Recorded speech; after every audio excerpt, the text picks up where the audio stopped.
اس pod cost میں Anderson مادہ کے بارے میں بات کرنے جا رہا ہوں۔ میٹر کیا ہے؟ مادہ کوئی چیز ہے جو کہ میس اور سپیس رکھتی ہے۔ والیوم رکھنے والے کو کہا جا سکتا ہے۔ اب سب سائنسدان اکٹھے ہو کر معلوم کرنے لگے پچھلے 100 سالوں کی عظیم ایجاد کیا تھی۔ بلاخر ہبل نامی سائنسدان کی ایجاد سے متفق ہو کر اکٹھے ہوئے۔ ہبل کی ایجاد کیا تھی؟ کہ کوئی مادہ اس کائنات میں نظر نہیں آتا۔ کائنات کی ہر چیز ریڈ شفٹڈ ہے۔ اس کا مطلب ہے کہ ہر چیز دوسری چیز سے دور حرکت کرتی ہے۔ اگر ہم اس کا پیچھے ٹائم کے ساتھ جائزہ لیں، لیکن ہم اس نقطہ پر پہنچتے ہیں کہ تمام مادہ کی ابتدا ایک نقطہ سے ہوئی تھی، اور اس طرح بگ بینگ کی تھیوری کا خیال حاصل ہوتا ہے جو کہ کائنات کی وسعت کا باعث بنی تھی۔ لیکن یہ کائنات بہت سے مادہ سے مل کر بنی ہے جو در حقیقت سیاہ مادہ ہے، لیکن کہانی بالکل ہی اس کے برعکس ہے۔ یہ اس کی ٹھنڈی جانب، اب اسے ایریا جیل پکاریں گے جو کہ اے ہے۔ یہ ٹھوس ہے لیکن اس کی کثافت ٹھوس سے کم ہے۔ یہ دراصل جیل سے بنا ہوا ہے۔ مائع کو ہٹانے کے لیے گیسز موجود ہیں، یہاں ان کو ٹھنڈا کریں گے جو بینسن برنر کے ساتھ فرش کو انسولیٹ کریں گے۔ میرے خیال سے یہ بہت عمدہ ہے۔ تو یہاں ہم اس کے ساتھ مادہ کی حالتوں کی بات کریں گے۔ تاہم مادہ کیا ہے؟ اور مادہ کو دو چیزوں میں توڑا جا سکتا ہے۔ ایک اس کے خالص سبسٹینس میں توڑا جا سکتا ہے، انہیں مکسچر میں توڑا جا سکتا ہے، اور وہ چیز جس کے بارے میں آپ سوچتے ہیں وہ ہوا ہے جس میں سانس لیتا ہوں، وہ ان چیزوں میں سے ایک ہے۔ تو پہلے پیور سبسٹینس کے بارے میں بات کریں گے۔ مثال کے طور پر ایک ہیلیم گیس صرف ایک ایٹم سے بنی ہے، تو یہ ایلیمنٹ ہے۔ مثال کے طور پر کاربن جو کہ آپ کی پینسل میں استعمال ہوتا ہے، یہ بھی ایلیمنٹ ہے کیونکہ یہ بھی ایک قسم کے ایٹم کے ملنے سے بنی ہے۔ اگر ہم پیور سبسٹینس کے اوپر والے درجے کی بات کریں تو اسے کمپاؤنڈ کہتے ہیں۔ مثال کے طور پر جو مجھے حیران اور پریشان کرتی ہے، ایک اور دو ایٹم ایک مخصوص تناسب سے ملتے ہیں۔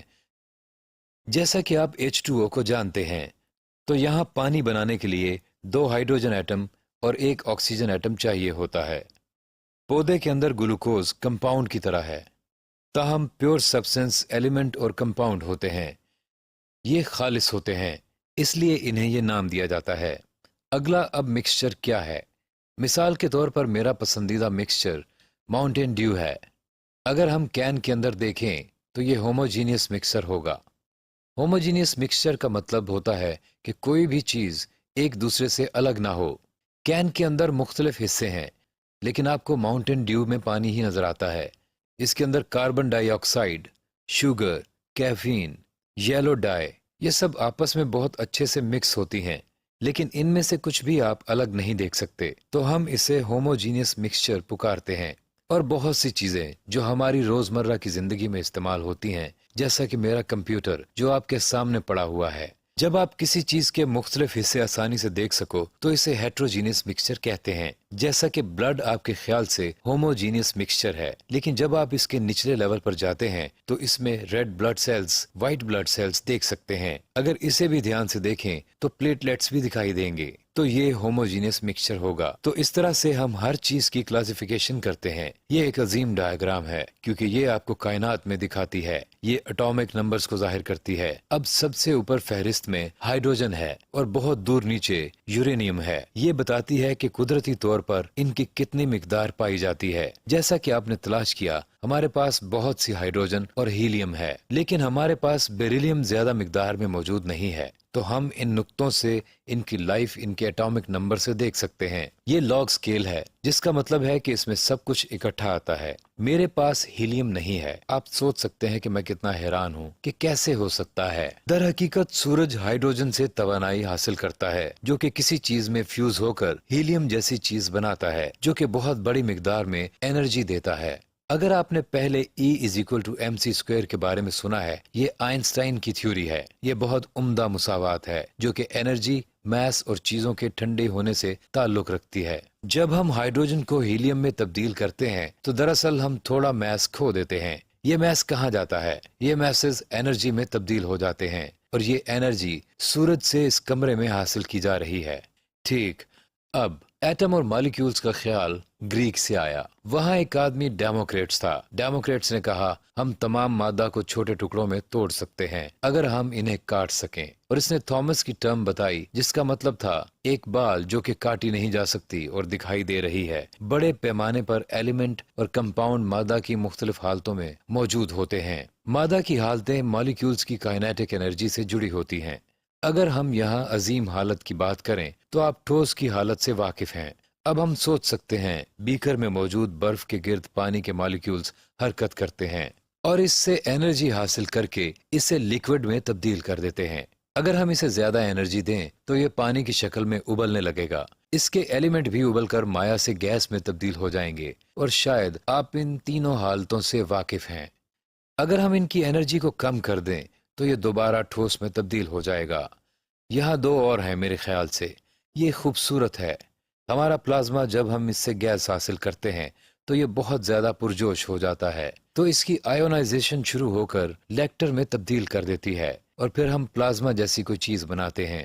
آپ نے اس سے پہلے پلازما کہاں دیکھا ہے؟ کیا آپ ستاروں میں موجود روشنی دیکھ سکتے ہیں؟ یہ روشنی فلوریسنٹ روشنی جیسی ہے۔ مادہ کی حالتیں ہو سکتا ہے ان سے آپ واقف ہوں۔ جب ہم ٹھوس کو اور زیادہ کول کر دیتے ہیں تو اس کے ساتھ کیا معاملہ ہوتا ہے؟ زیادہ ٹھنڈا کرنے سے یہ بورڈ جیسی کوئی چیز بنا دیتا ہے جو کہ آئنسٹائن کی کنڈینسڈ ہے۔ اس کی نشاندہی دو سائنسدان، بوس جو کہ انڈین افیئر کا ممبر تھا اور دوسرا آئنسٹائن جو کہ جرمن تھا، انہوں نے نشاندہی کی تھی کہ چیزوں کو زیادہ ٹھنڈا کرنے سے ایبسولوٹ زیرو تک تو بہت سی عام چیزیں سامنے آتی ہیں۔ انہوں نے چیزوں کو ٹھنڈا کرنے سے ہیسنبرگ انسرٹنٹی کو تلاش کیا۔ اس کا کیا مطلب تھا؟ خوب، جب آپ ایٹم کو سست کرتے ہیں جبکہ آپ جانتے ہیں کہ ان کی خصوصیات کیا ہیں۔ ہیسنبرگ انسرٹنٹی کے اصول کے مطابق جب آپ جانتے ہو کوئی چیز کہاں ہے اور آپ کو اس کے مومنٹم کا نہیں پتا تو آپ کو عام چیزیں حاصل ہوں گی۔ یہاں تک کہ آپ کو ایٹم کے متعلق معلومات نہیں ہے تو یہ کچھ خطرناک ہوگی۔ اس تھیوری سے اور کوانٹم تھیوری سے مادہ کی 5 حالتیں ہیں۔ انرجی کی طرف جاتے ہوئے ہم پلازما کی طرف جاتے ہیں جو کہ بوس آئنسٹائن کے مطابق بہت زیادہ انرجی ہے۔ اگر ہم گیس لیتے ہیں تو اس اصول کے مطابق کیا ہوگا؟ تو یہ مائع میں تبدیل ہو جائے گا۔ اس عمدگی سے آپ واقف ہیں کہ ہم اسے کنڈنسیشن کہیں گے۔ یہ بالکل گیس کی ویپورائزیشن کی طرح ہے۔ یہاں اس ڈائیگرام سے مجھے پیار ہے۔ یہاں یہ سب کو ظاہر کر رہی ہے، لیکن یاد رہے اگر ہم انرجی بڑھاتے ہیں تو ہم مادہ کی مختلف حالتوں کی طرف جاتے ہیں۔ ہم مادہ کی مقدار کا کیسے پتہ لگا سکتے ہیں؟ ہم براہ راست مقدار معلوم کر سکتے ہیں، یا مثال کے طور پر گریجویٹڈ سلنڈر میں ڈال کر معلوم کر سکتے ہیں۔ یہ چھوٹا سکیل ہے، اور ہم آبجیکٹ کے اندر پانی کی مقدار کے فاصلے سے معلوم کر سکتے ہیں، لیکن ہمیشہ یاد رہے ہم انڈائریکٹلی بھی ماپ سکتے ہیں۔ فرض کریں اگر میں کپ کو زمین کے طور پر لیتا ہوں، چلیں ایسا کہیں کہ ارتھ ہوموجینیس ہے، اور میں ارتھ کا چھوٹا حصہ لیتا ہوں اور اس کے خاص والیوم سے اس کا میس گرام میں لے کر اعداد و شمار کرتا ہوں۔ اسکریچ کریں اگر میں میس بہت چھوٹا لیتا ہوں تو اس میس کا والیوم اس کے میس کے بڑے والیوم کے برابر ہونے جا رہا ہے۔ اگر میرے پاس چھوٹا والیوم جسے میس 1 اور والیوم 1 کہیں گے تو میں ارتھ زمین کے وزن کو اعداد و شمار 1 کرنا چاہوں گا۔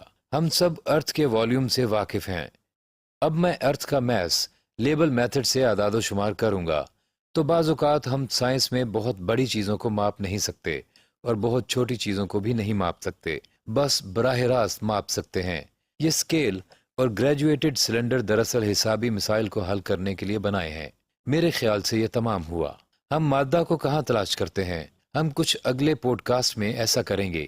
ہم انہیں پیریوڈک ٹیبل میں تلاش کریں گے، اور پیریوڈک ٹیبل میں پیور سبسٹنس ایلیمنٹ ایک ترتیب کے ساتھ ہے، اور یہ آرگنائزیشنل چارٹ مادہ کی خصوصیات کے ساتھ ظاہر کریں گے۔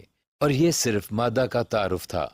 میں امید کرتا ہوں کہ یہ ہیلپ فل تھا۔